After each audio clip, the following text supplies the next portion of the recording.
सोचो कि अगर तुम मर नहीं सकते मतलब कि तुम अमर हो और वो भी थोड़े समय के लिए नहीं बल्कि हजारों सालों के लिए। और यही कॉन्सेप्ट है द ओल्ड गार्ड मूवी का, जिसका फर्स्ट पार्ट 2020 में 5 साल हो गए इस मूवी को। मुझे तो ऐसा लग रहा है कि मैंने अभी देखी थी।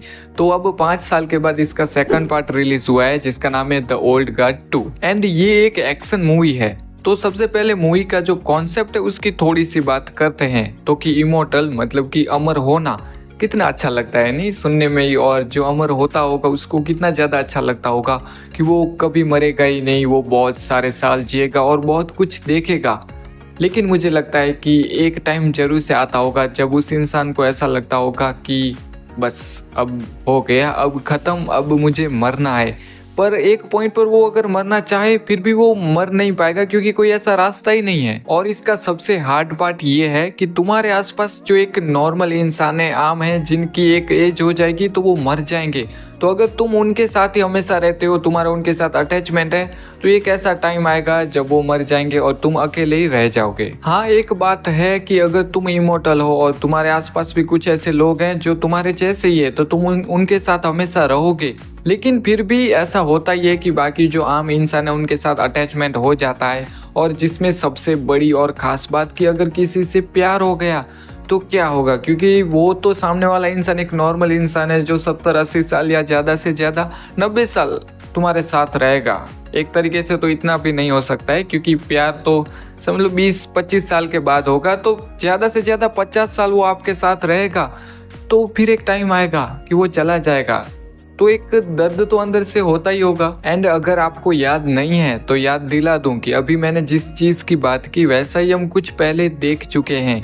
वो है स्टीव रॉजर्स और पैगी कार्टर की कहानी। तो द ओल्ड गार्ड के फर्स्ट पार्ट में हमने देखा था कि Andy who lost her immortality, और मतलब कि अब वो अमर नहीं है। वहां से आगे की जो कहानी है वो हम इस सेकंड पार्ट में देखते हैं, जिसमें हमें कुछ नए कैरेक्टर्स भी देखने मिले।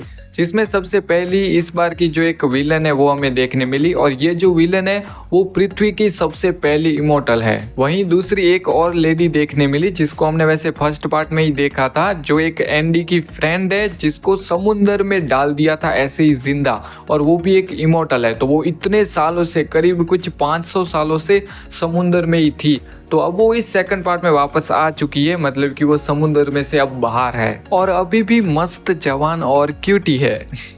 एंड बाकी इसके अलावा इसकी जो कहानी है वो उसकी हम कुछ खास बात नहीं करेंगे, और कॉन्सेप्ट तो मैंने आपको बता ही दिया, जो कि मेन यही है कि मॉर्टल और इमोर्टल वाली पूरी मॉर्टल और इमोर्टल वाली पूरी चीज़। लीड एक्ट्रेस चार्लिज थेरोन, जिसकी जरूर से आपने कुछ मूवी तो देखी ही होंगी। और अब इस बार इस सेकंड पार्ट में हमें उमा थर्मन भी देखने मिली, जिसकी अगर आपने जो किल बिल मूवी है या फिर पल्प फिक्शन मूवी है तो देखी हो तो पहले से जानते होंगे। एंड वन मोर थिंग कि स्ट्रेंजर थिंग्स सीरीज तो देखी ही होगी, तो इसमें जो रॉबिन थी ना वो इसकी बेटी है। तो द ओल्ड गार्ड 2 मूवी को लेकर एक ऐसी बात बता देता हूँ कि इसकी जो कहानी है वो पूरी कहानी नहीं है। ऐसे मूवी चल रही होगी और ऐसा लगेगा कि अचानक से वहीं पर खत्म हो गई। और आजकल ये नेटफ्लिक्स का हर रोज़ का हो गया है, क्योंकि नेटफ्लिक्स वालों के जो नए प्रोजेक्ट हैं वो तो कुछ खास चलते नहीं है, और जो पुराने जो थोड़े बहुत फेमस है, जिनकी थोड़ी बहुत डिमांड है, उसके साथ वो यही करते आ रहे हैं। अभी जो स्क्विड गेम का सीज़न आया 3, वैसे वो सीज़न 3 था ही नहीं, क्योंकि पहले से मेकर्स थे, उन्होंने तो यही कहा था कि इसको हमें सीज़न 2 तक ही रखना है। लेकिन नेटफ्लिक्स ने कहा कि नहीं, इसको और खींचो और 3 सीज़न बनाओ। और ये अभी से नहीं, मनी हाइस्ट में भी ऐसा ही हुआ था, उन्होंने 2 वॉल्यूम अलग अलग निकाले थे। फिर कोबरा काई में भी ऐसा ही हुआ था, तो अभी ऐसा ही चल रहा है। तो अब इस सेकंड पार्ट की जो आगे की कहानी है उसके लिए हमें इसके थर्ड पार्ट का इंतजार करना पड़ेगा, जो कि अभी तक कंफर्म नहीं हुआ है। लेकिन इसकी एंड के हिसाब से तो पक्का है कि बहुत जल्द आ जाएगा। लेकिन इसको आने में वैसे 5 साल लग गए, तो क्या पता 3-4 साल और लगा देंगे। उससे अच्छा वैसे थोड़ा सा और रन टाइम कर देते 15-20 मिनट का, लेकिन एंडिंग तो इसमें ही दिखा देते। और 5 साल का गैप है, और मैंने 5 साल पहले इसका फर्स्ट पार्ट देखा था, तो मुझे तो कुछ चीज़ें तो याद भी नहीं थी, बस थोड़ा बहुत कॉन्सेप्ट याद था। और अगर आपके साथ भी ऐसा है तो इस मूवी को देखने से पहले जरूर से एक बार यूट्यूब पर कोई रिकैप वीडियो या फिर कोई एक्सप्लेन वीडियो देख लेना, जिससे स्टोरी आपको अच्छे से याद समझ में आ जाए। क्योंकि इस मूवी के अंदर बहुत सारी ऐसी चीज़ें हैं जो अगर आपको फर्स्ट पार्ट की सारी चीज़ें याद होंगी तो ही समझ में आएंगी। कुछ 1.25 घंटे के आसपास का रन टाइम का है, नेटफ्लिक्स पर हिंदी डब के साथ देख सकते हो। एंड ओवरऑल बात करूं तो हाँ, ये मुझे एक डिसेंट सी मतलब अच्छी सी कहते हैं ना वन टाइम वॉच या गुड टू वॉच, ऐसी थोड़ी बहुत मतलब मीडियोकर टाइप की मूवी लगी, जिसे मैं समझ लो रेटिंग की बात करें तो 6.5 या 7 ऐसी रेटिंग देना पसंद करूंगा। वैसे इसका जो फर्स्ट पार्ट था वो थोड़ा सा मुझे ज़्यादा पसंद आया था, क्योंकि तब ये कॉन्सेप्ट थोड़ा सा ऐसा लगा था कि हाँ ये कुछ मतलब मस्त एक कॉन्सेप्ट है तो अच्छे तरीके से कर रहे हैं। लेकिन इस बार थोड़ा सा ऐसा लगा कि वो सब कुछ नीचे है। तो मैं कहूँगा कि अगर आपका मन है